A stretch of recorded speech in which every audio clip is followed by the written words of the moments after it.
Good afternoon, Atlanta. You're listening to the new WCEG Network, WCEG talkradio.com. We are live streaming today on YouTube, on Facebook, and on Instagram.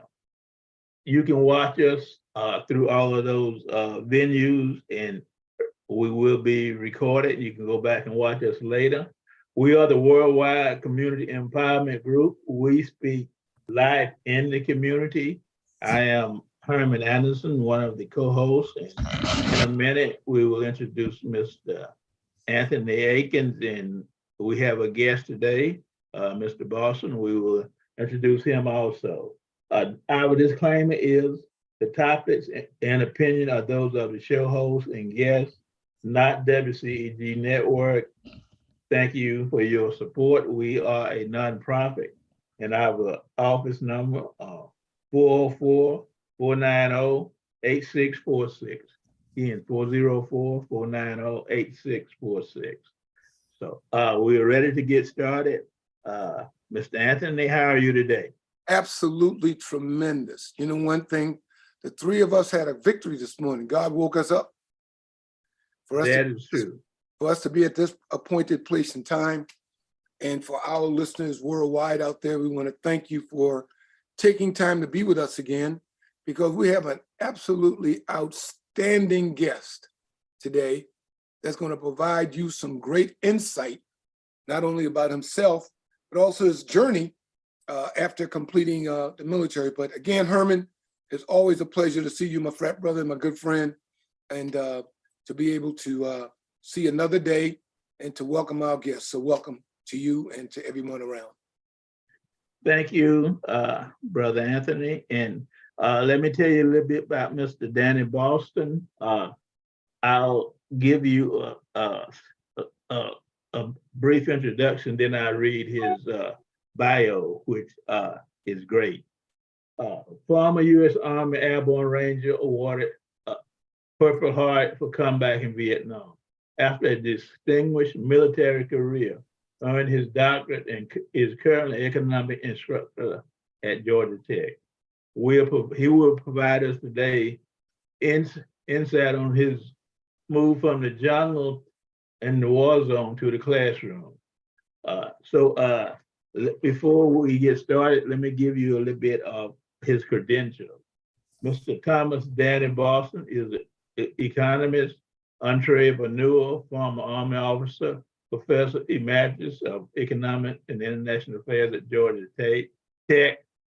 He taught at Georgia Tech for 35 years and 9 years before that at Clark University. He's a native of Jacksonville, Florida. He received his PhD in economics from Cornell University. He has written 6 books.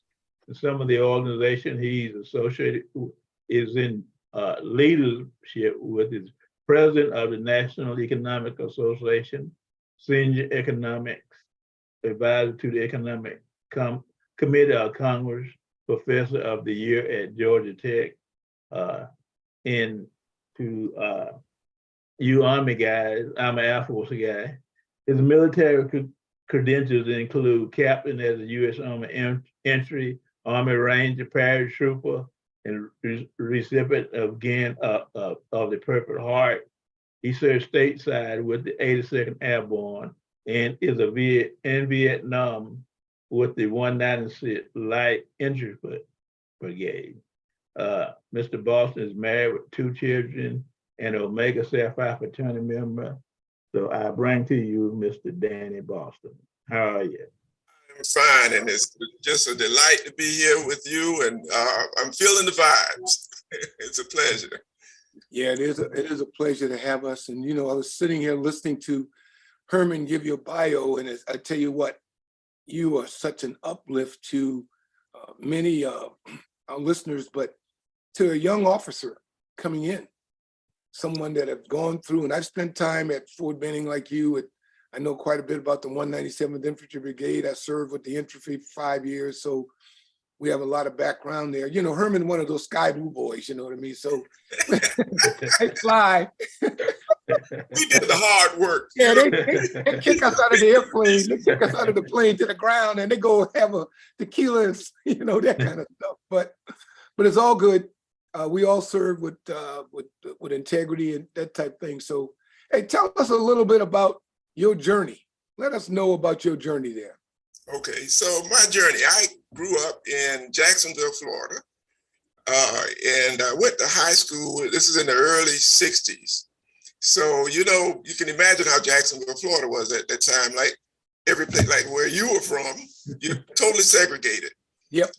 Yeah, totally segregated. I graduated high school in 64 and went off to college at West Virginia State University. It was West Virginia State College at the time, which was a historically Black college. Now it's about 85% white. Yeah, no longer HBCU. No, but at that point, not only was it a strong HBCU, but it had one of the strongest ROTC programs in the nation. Graduated many successful career officers from that program. So, you know, growing up in Jacksonville, two things sort of inspired me. One was when I looked around for images of people that I wanted to emulate to be successful. You know, most people that you saw, and I'm sure you can attest to that, were either teachers or preachers or other things. But my father was a good friend of Daniel Chappie James. Right? Wow. Yeah, good friend. He grew up in Pensacola, and their paths crossed, and they were good friends. And he would always talk about him. I mean, it was like, you know, a big emblem on the wall. This guy is, you know, a competent professional. And so I had that image in my mind. And this is, from my standpoint, one of the most successful Black professionals that I had known. One of the most successful persons in the country, Black or white, the first Black four-star general, for those who may not be familiar with him. So I always had that in my mind. It's, well, that's maybe a path I want to go. Then when I got to West Virginia State, they had this really very successful ROTC program. And, you know, it was kind of like pledging a fraternity. You want to get in that program. And so I got in the ROTC program and I said, all right, well, I want to make the Army a career. And that's where I sort of set out to do that. And, you know, when I was deciding, all right, well, what branch? At that point, you had some latitude. I really, to be honest, I selected the engineers corps because I majored in architecture, but I ended up in the infantry. And I said, all right, I'm going to make the best of this. And so I went off to the service, went to Benning. And when I got to Benning, you know, I was assigned to the 82nd Airborne. And then I went to Benning for training. And then I, you know, in the 82nd Airborne, I finished paratrooper school. And then I went on to Ranger school. And I was heading a platoon there in Fort Bragg. And so that's kind of where I started. It was really kind of on the fast track to make the Army a career. Went from there to Vietnam, right after a year of training, right? I got all this training, I'm a hot shot officer, I'm ready to go, right? I got to Vietnam and got an awakening, all right? First thing I got there. Just before you start the Vietnam part of I grew up in South Georgia, in Dublin. I finished high school in 1964 also. Beautiful, beautiful. You guys are old. I'm a baby. Well, you can identify with what I'm talking about. Exactly. Right. And, you know, you had the struggle at that time between, because you had all of this, you know, you had this civil rights movement going on. And I was really active in the civil rights movement. My dad was very active there. A lot of the organization that took place in Jacksonville came out of the church, where, you know, he was one of the leaders of the church. And in fact, I was demonstrating, I was arrested at 13 years old for demonstrating against segregated lunch counters. So I was involved in that movement, in which shaped, we'll talk about this later, because that actually shaped my career pattern when I went on, you know, my understanding of that. But at the same one other item, I finished high school in 64, went in the Air Force. They finished basics. They sent me to Eglin for 1 year. They sent me to Vietnam after that. Then, so yeah. I'm on. Let's go back where you were. Okay, so now so I get shipped off to Vietnam, and there was a logistical glitch. I was supposed to be deployed with the 82nd. And I got there, the 82nd, because I had taken a leave before. When I got there, my unit had already been deployed. So then I got assigned to the AmeriCal, the 196. All right, now, here's another interesting tidbit. Guess who was the Chief Operations Officer of the 196? Who's that? General Colin Powell. Ah, He was a major. He was a major. So, yeah. And so when I got there, I was heading up a platoon, and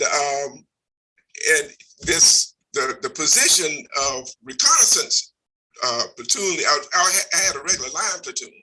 woo. And then a reconnaissance position opened up. They needed a recon platoon leader. Yeah. And with my credentials and background, then I moved into that position, and we were running, recon patrols along the Ho Chi Minh Trail, daily. And I knew that, well, look, that was a tough area, right up in I Corps. And I knew that it was a matter of time before something happened.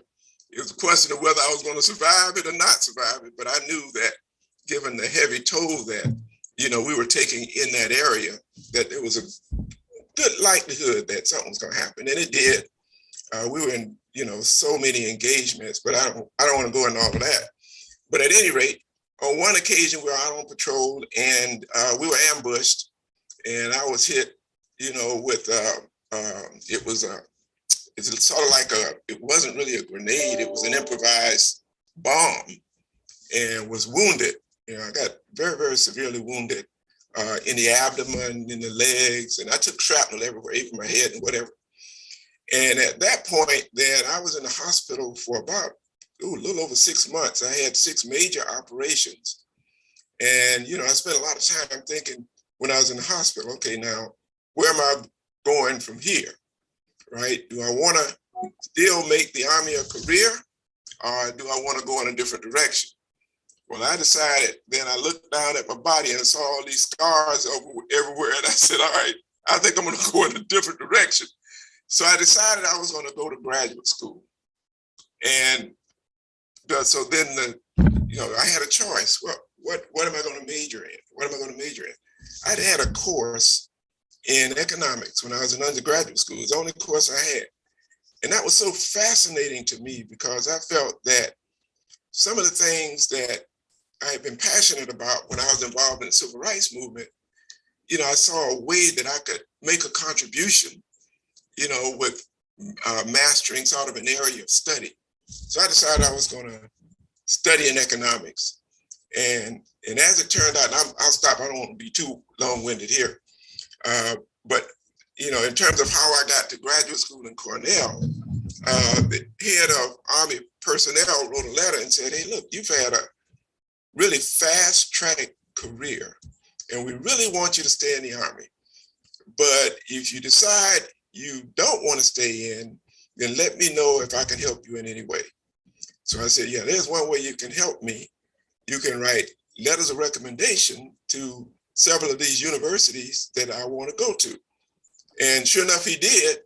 And boom, I got accepted into Cornell, I got accepted into Yale, and almost every place I applied.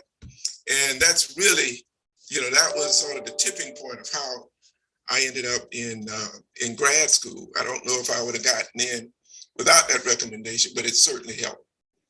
Well, that path right there, it just shows perseverance, how you, watch your father, and you got involved with civil rights, which planted a seed in your mind to succeed.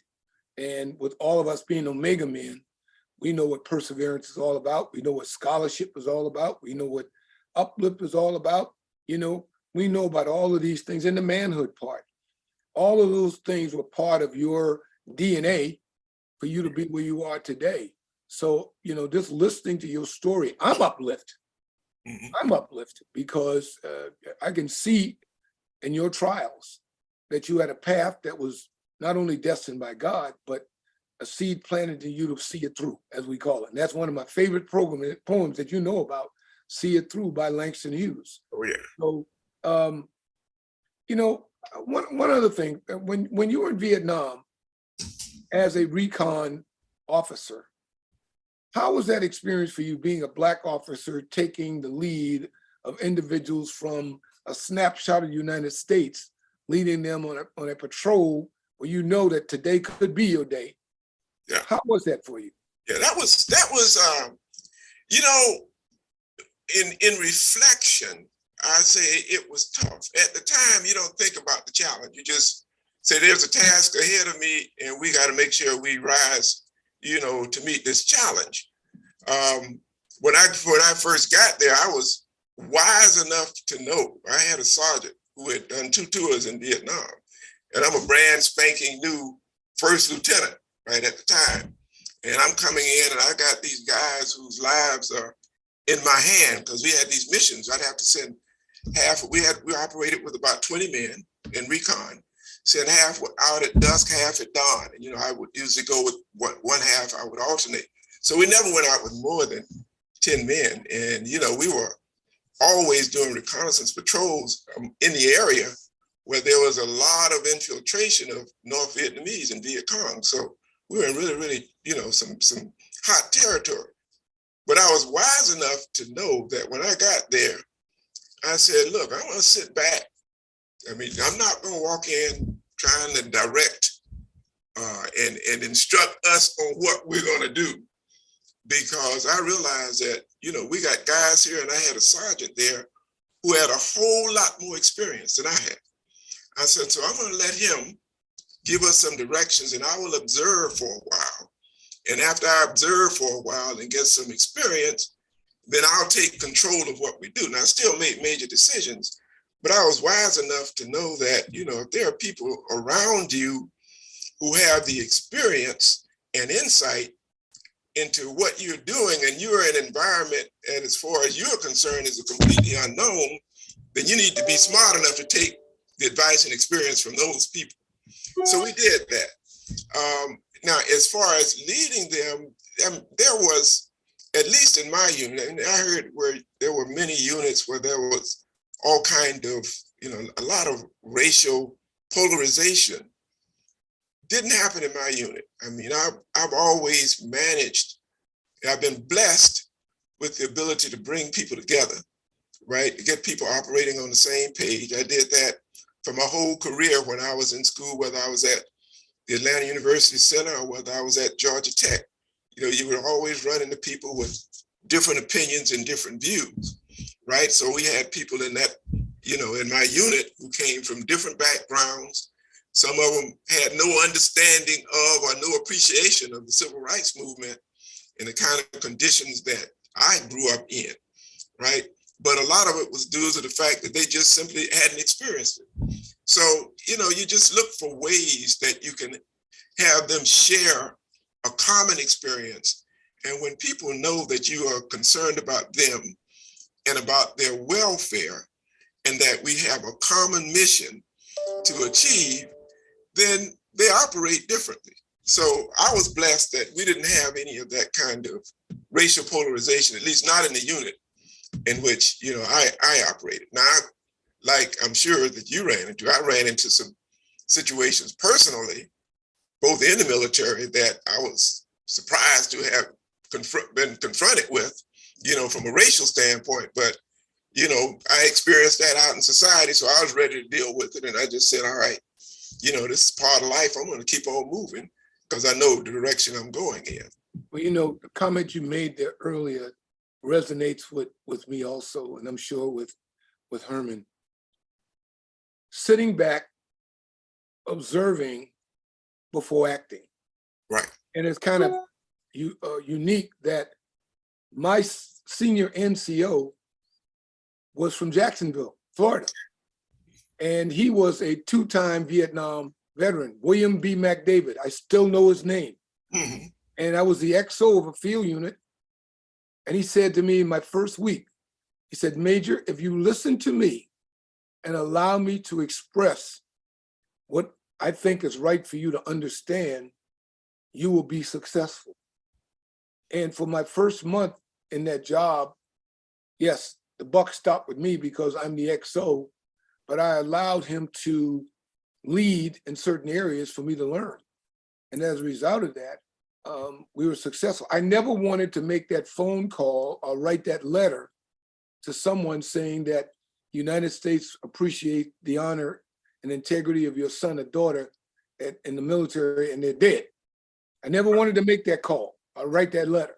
So it's very good to hear the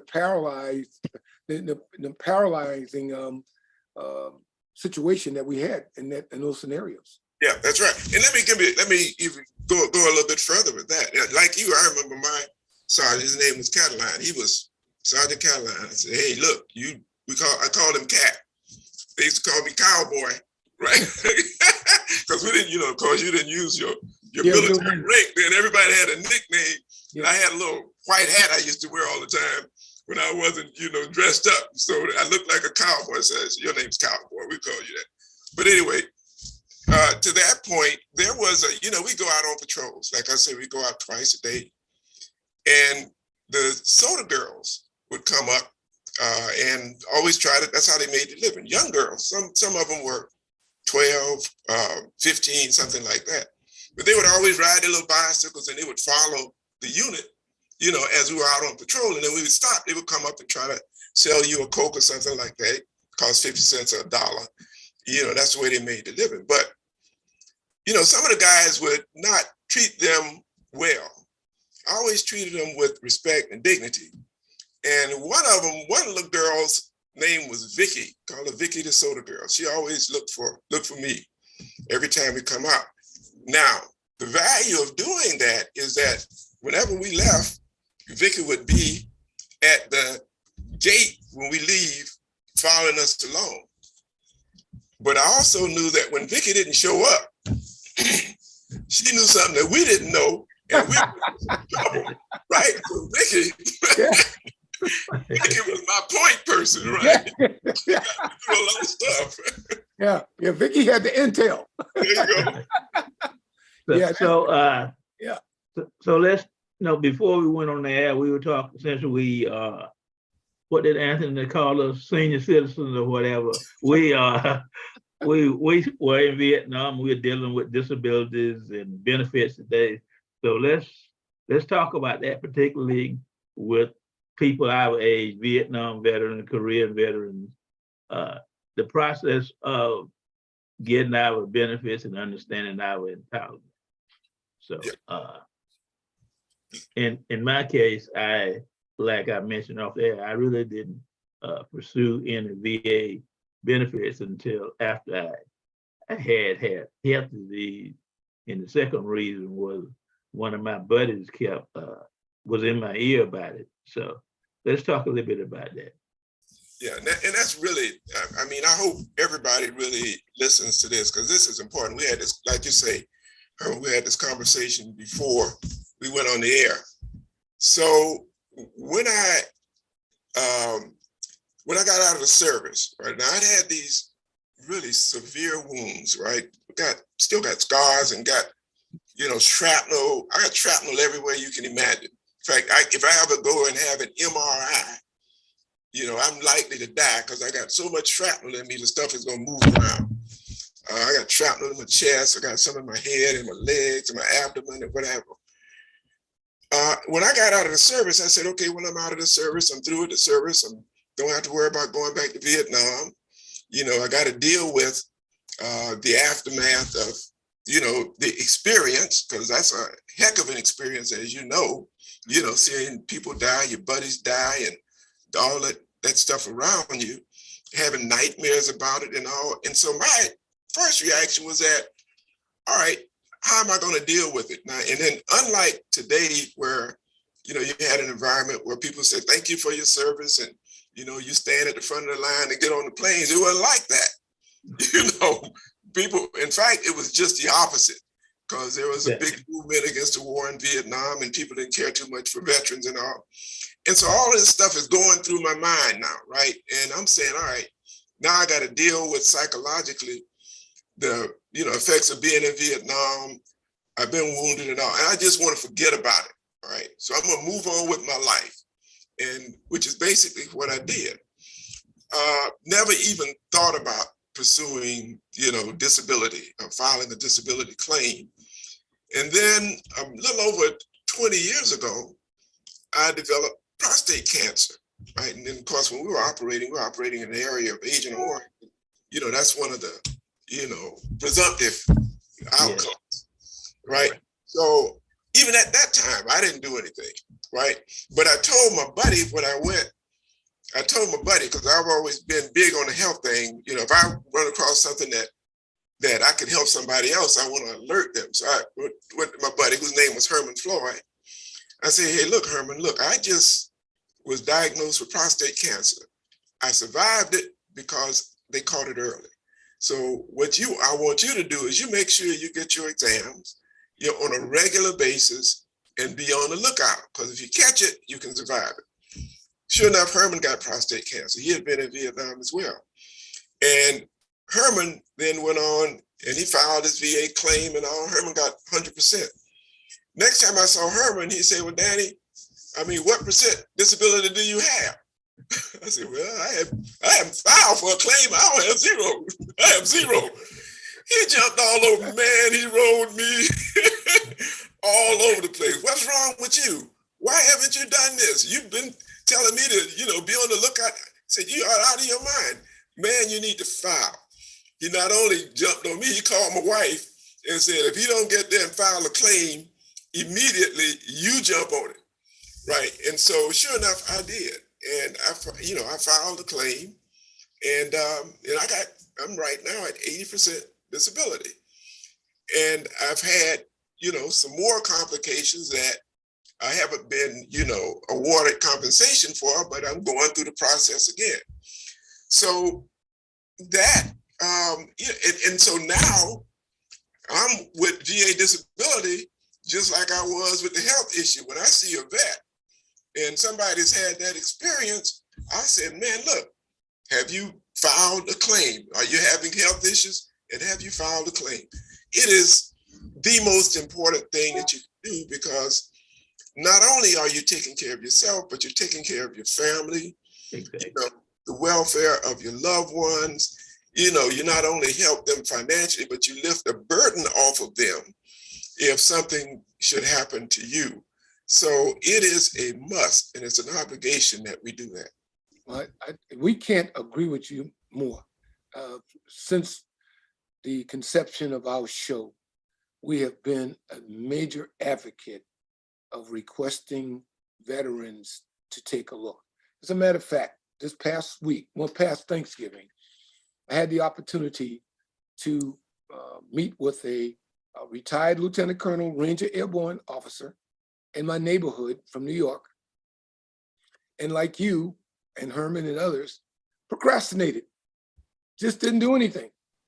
And ended up, not only having diabetes issue, prostate cancer issues, and a whole lot of things. So while we were together this past Thanksgiving, I said, you know what, you got some homework to do.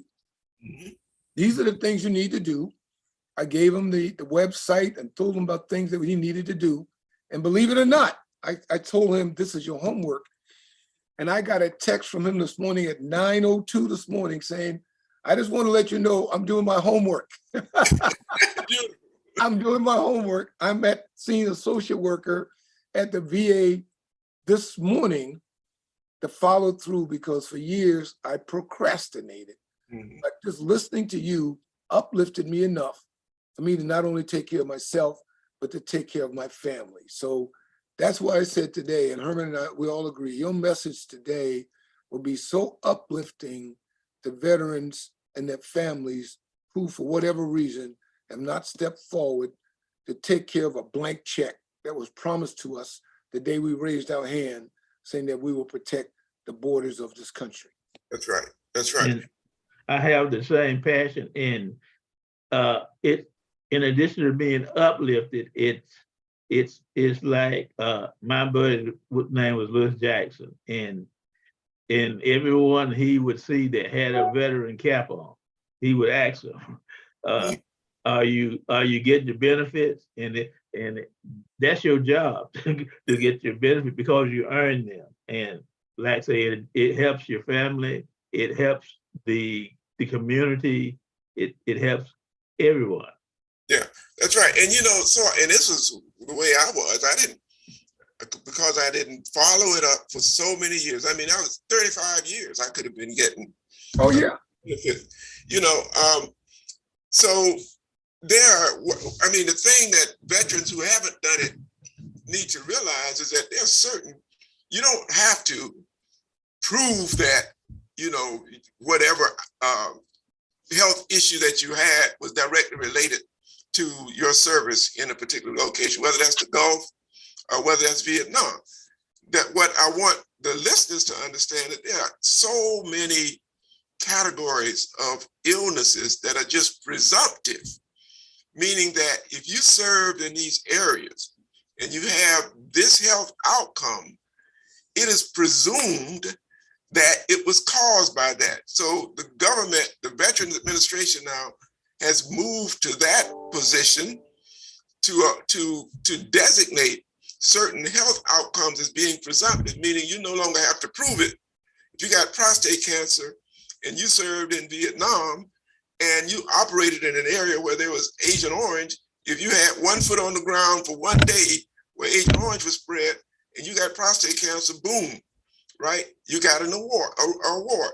So, and it's not just prostate, it's so many other health outcomes. They just designated more health outcomes. President Biden did for people who served in the Gulf. Sure. So part of what it put me off is I would say, well, and I use this as an excuse, I don't want to have to go in there and prove that, my prostate cancer was caused by my service in Vietnam. And that was just an excuse. It was part of my rationale. I partly believed it, not really knowing, how the VA operates. And my friend Herman said, look, Danny, this stuff is presumptive, man. You don't need to prove that. You have this outcome, you are automatically presumed for it to have been caused by that. Well, also, a key point that we make is if the VA, there's red tape, there's complication, and it's a big organization. So the first time they might tell you no, but don't let that stop you. In additional, what I've learned is don't try to do it yourself. No. Get a veteran service officer. And there are organizations, DAV, American Legions, and really thousands of organizations that have veteran service officers. Some of the major organizations don't charge you, but there are other opportunities. But it increases your probabilities a lot when you deal with someone that knows the ins and outs of the VA system. Yeah, you know what? I'm glad you met the other Herman, because if you met Herman Anderson, he would have said, hey, knucklehead, you really need to move forward, because you said 30 years, and at 30 years, this uses simple math, 30 years at $3,000 a month, that's $105,000 you've left on the table. There you go. There you go. When you start looking at it that way, $105,000 of non-taxable money, but all of the other things associated with it, especially if you're 100%, there's, an auto allowance, there's special adaptive housing allowance, there's HISA funding, there's educational funding, not only for you and your family, vocational rehab. The list just goes on and on and on.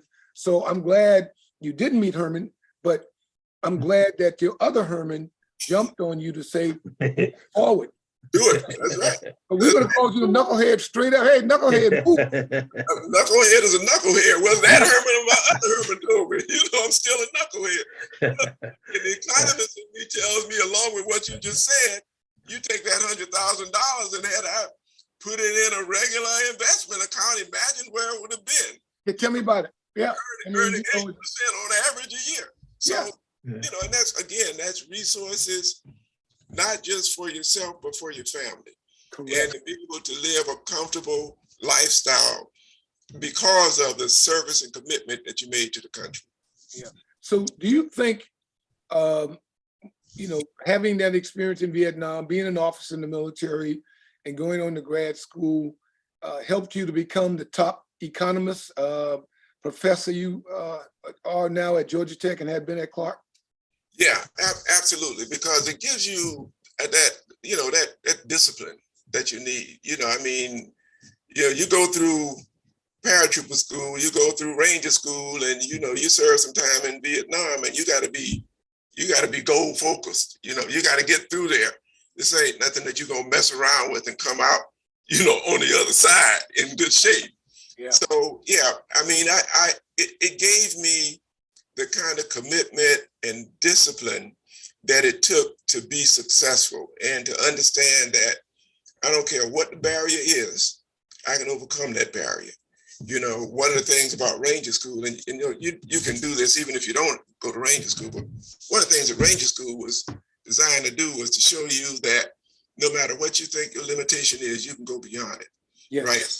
There's nothing that limits you from achieving beyond what your mind thinks you can achieve, right? All you got to do is push yourself. And so you don't have to go to Ranger School to know that. But what's important to know is that the only limitation on your ability to achieve is yourself, and the low ceiling that you put on your capacity to achieve a greater outcome. And that is so true. We put so many limitations on ourselves because we're afraid to step out of that comfort zone, but push to it. And all three of us have gone through pledging Omega Psi Phi, and any other fraternity. The limitations they put on you to push you. That's right.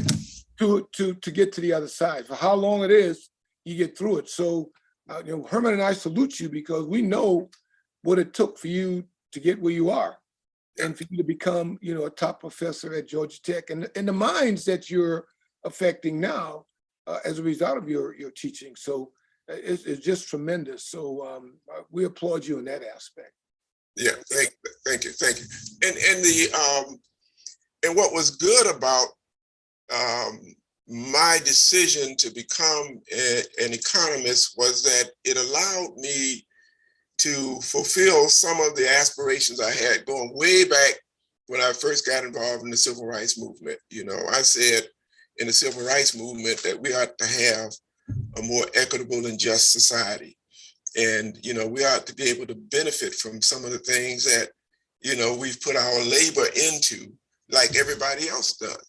And so, when I studied economics, that was what I wanted to do. I wanted to look for ways that I could make a contribution to uplifting the African-American community. I studied economic development in Africa. I worked in Africa to do that. I worked with the Senate. I was a special advisor to the Senate Committee on Small and Minority Business Entrepreneurship, and helped them with crafting legislation that was designed to help minority-owned businesses.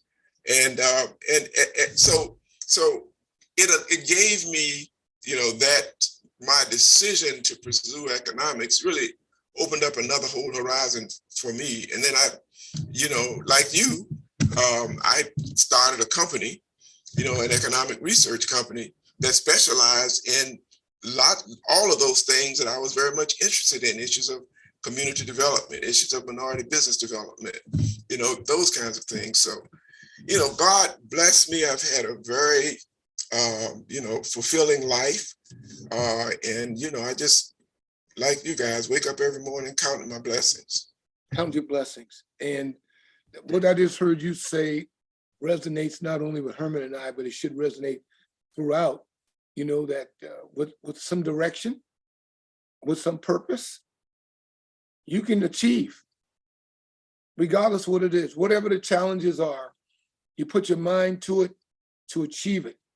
You conceive the idea and move through it and get it done. So if anything, to our listeners, we want them to know that you're uplifting them today with your story.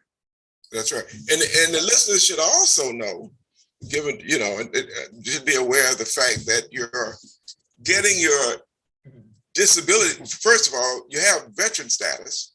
And so that automatically gives you certain benefits when you're pursuing contracts with the government whether that is local government, state government, and federal government, and many corporations have set aside certain amounts of procurement that they designate for veteran-owned businesses, but also the service disabled veteran-owned businesses, right? You get the designation as having a disability resulting from your service, then there's extra benefits that you get, because there's not only the veteran benefits, but the service disabled veteran-owned benefits that you can get. So veterans should be aware that, if you start a business and when you're pursuing contracts with governmental agencies in particular, but also with private corporations, those corporations, by and large, I would say probably 80 to 90% of those corporations have set up as a goal to do X amount of business with veteran-owned businesses and with service disabled veteran-owned businesses. I'm telling you. And to add to that, the veterans, our listeners that are veterans should know there's a process to become to get the certifications for veteran-owned business, women-owned businesses, and so that should be part of your business plan when you start your business, and as you go through that's part of the entire process, and it's an advantage to veterans and women-owned veteran businesses to make sure that we are aware of it and use it. That's right. My first contract after retiring, I retired in 99, 31 March 99. And 1 April of 99, I formed my company the next day. I was so psyched up to get going. But my very first contract was for a veteran-owned, service disabled-owned business at Fort Benning, Georgia, where I spent 5 years doing energy management. Beautiful. Being an environmental engineer, and I'm going back to a place that I spent 5 years of my life to be the energy consultant for the infantry school and ever. So, those statuses through the Small Business Administration were very helpful, where this was a sole source direct contract to my company because of those certifications. Right. So they work. Yeah, absolutely. They work. And you just need to, my first thing was to go to SCORE. And that was a small portion of the SBA of retired business owners who were helpful in developing my platform to make me look like a viable organization. Yeah. Even to this day, I've been retired now from the military and my own business. I still reach back to help those because I've been there before. And I'm sure you do the same, because no one is a success by themselves. That's right. Absolutely. No one is a success by themselves. And I tell folks all the time, like you did, I did not become a colonel in the United States Army because of me. Mm-hmm. I became a colonel in the United States Army because of the soldiers that supported me. Yeah. And the soldiers that gave me the directions. Yeah. So all I had to do was listen and observe and be true to them. Yeah. And as a result, that's where I am today. So, the sergeant majors that I've worked with and all the other places around the world, not just the United States, I continue to salute them. I still wear my colonel pin everywhere I go in their honor. Beautiful. Everywhere I go is because of them. They gave it to me. I wear it in their honor every day. So, my thing is that Herman and I are on this show to uplift. Not only we talk about, the prostate cancer, we talk about, here's something I keep on my desk right now about PTSD. Yeah. There's a young lady about, together we can help US veterans with PTSD. Mm-hmm. I keep these things around because you never know who you're going to walk into to help them with something. Yeah. Making sure they have their DD Form 214. Herman is an expert on that, right, Herman? Yes. About the DD Form 214 and how important it is that I keep my DD Form 214 on my cell phone. Yeah. Because you never know you're going to need it. That's right. That's right. Yeah, just to mention that is, when we got out of the service, we were issued one, but we lose them. We file them somewhere we can't find them. but if you go to start your benefits to get involved in any of the VA programs, you for your application, they want to copy a documentation of your separation papers, which is your DD 214 most of the time. So that's really it's like the key to getting into the system. Yeah. Oh yeah, got to have that. I was fortunate enough to. I'm kind of a pack rat anyway. I saved mine when I got out, but yeah, like you said, you gotta have that, to access any benefits. You really do. As a result of this show, just to let you know there, Dr. Boston Frapper, everything that, we have helped so many people unbeknownst to us as a result of them listening, not only to us, but guests like you, to help them motivate. We had a young lady to call who had been sexually abused in the military 20 years ago. 20 years ago. Wow. And went into a shell as a result. But listening to our show and having her to follow through, as Herman said before, with a veteran service organization, that woman is now receiving compensation for something that she should have gotten 20 years ago. That's right. So you missed 105,000. Yeah, that's right. Just think about what she has missed, but also the turmoil that she had to deal with mentally. Yeah. Result of that, because she didn't know where to go. Yeah, that's right. And there was a period. Yeah, I mean that's important. I mean, the PTSD is really important, and oftentimes, you're not aware of it, or you may be aware of it, and you don't confront it. I look back when I first came out of the service, during the time, and I was discharged in 1971, and so that was a period of time where still Vietnam War still going on. I'm trying to now sort of get acclimated to civilian life, and I started doing a lot of heavy drinking around that period of time. Eventually I met my wife, we're now still married, and she said, "Look, you gotta deal with this, drinking problem that you got."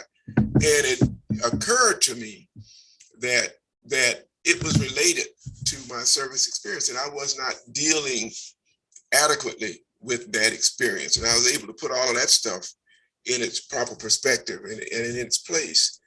But so often we have ways of sort of, like you said, a young lady just sort of kept all of that stuff, bundled up inside. I kind of did the same thing. What eventually brought me out of that shell, there was a guy, he was a historian at Georgia Tech, and he was teaching a course on the Vietnam War. It was one of the most popular courses at Georgia Tech. I mean, students couldn't even get in there because the course would be filled every semester. I think it had like a cap of 100 students. And he had come to me for years. He said, "Danny, look, there's nobody, you're the only faculty around that's had Vietnam experience, right? And the kind of experience that you had in Vietnam was really unique. How about come and lecture in my class?" And I put him off every semester. No, man, I don't want to deal with that. I don't want to deal with that, because I thought if I dealt with it, I was going to be confronting the demons, right, that I had, put to rest. And he just stayed on me. And then I finally said, "All right, I'll come in your class and I'll do it."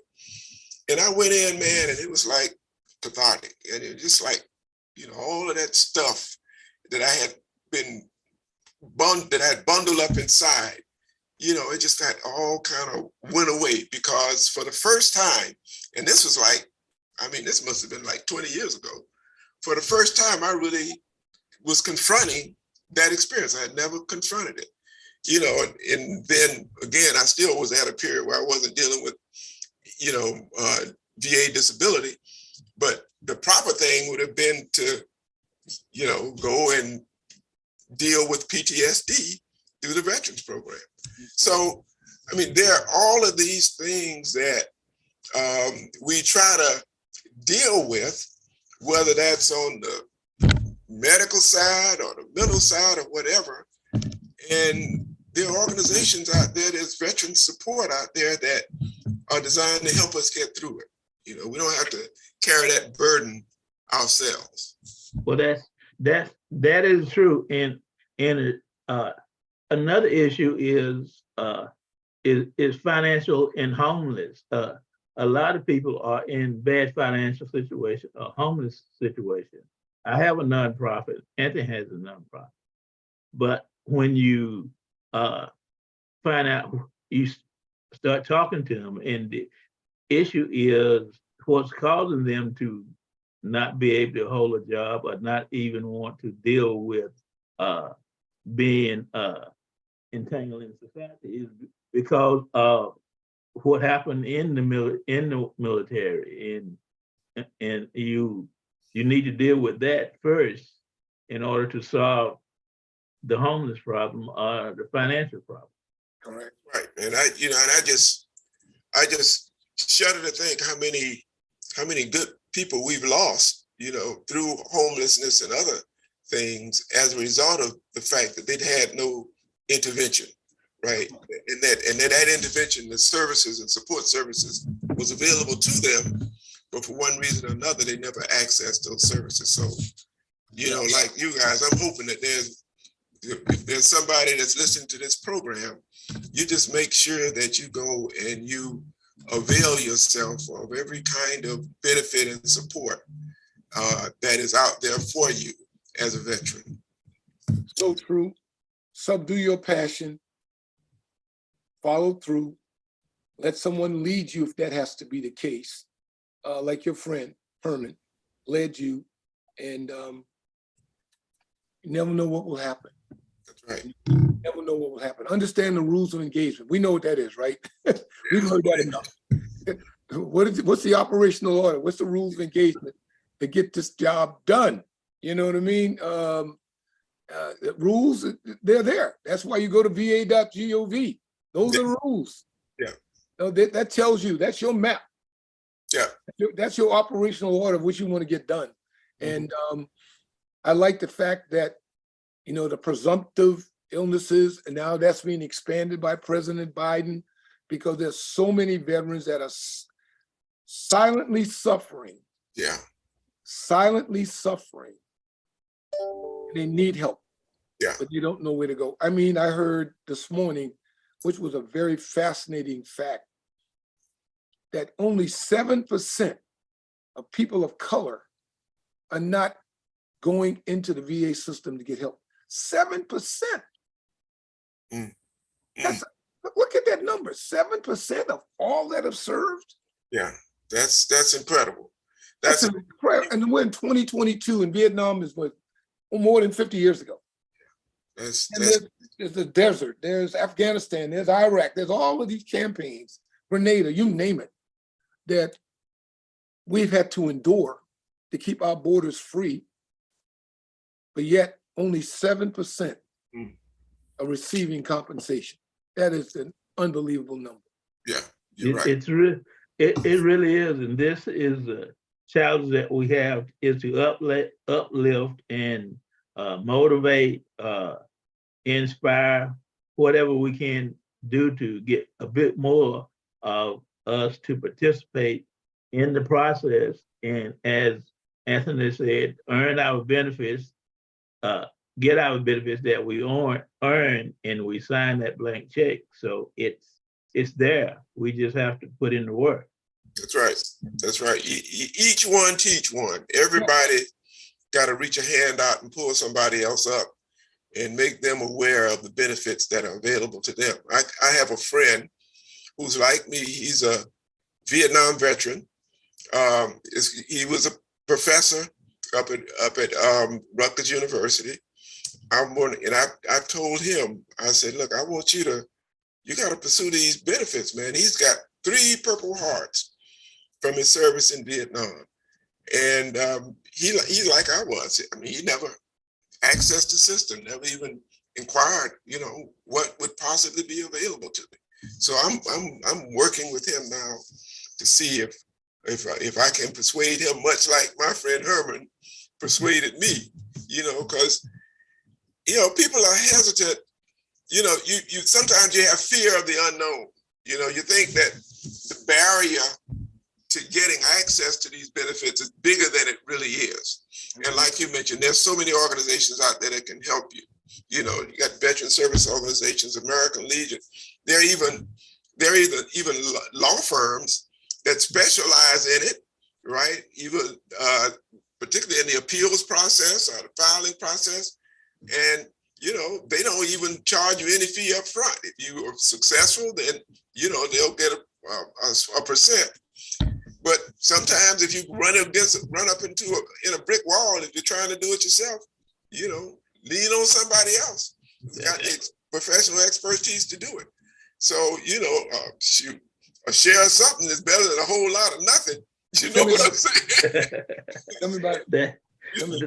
I mean, those are great words, because I have experienced people that their choice is if I can't do it free, I can't do it myself, or I can't do it free, then I'm not going to seek professional help. I'm not going to pay them. And like I say, that's not a good idea. You're just leaving it on the table. That's right. And, you know, I'm sitting here and I am geeked. And the reason I'm so geeked is that, you know, we didn't know about you until last week. Mm-hmm. No, actually this week. Uh-huh. But for you to graciously change your schedule to be with us and to share your story, and for this being our last show for 2022 is so uplifting. You just don't know how uplifting it is. And this radio show started from a mustard seed of Penny Rogers, just an idea, more than 7 years ago now. And look where we are today with thousands of listeners, millions of listeners worldwide, but also to have a technical producer who's also a former military, who keeps us in line to make sure we do the right thing. This is a team concept.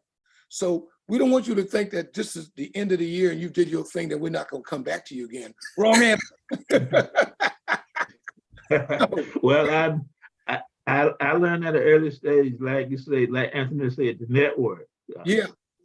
So, you know, I'm sure Herman will definitely have you out to his organization to talk to a lot of the Vietnam veterans that serve under his organization. And yeah, I have an organization. We meet in Clayton County, and it's predominantly people our age. So we're heavily Vietnam veterans, but we have other people. We want other ages. We need other ages because we are moving on. So yeah. I would definitely be in contact with you first of the year about being a guest speaker. Gotta do it. We're almost out of time, Anthony. Yeah, we did. I did it for the 9/11. Herman asked me to come out there, and I tell you what, it's so uplifting to be able to share experiences with others, but the main goal is to uplift.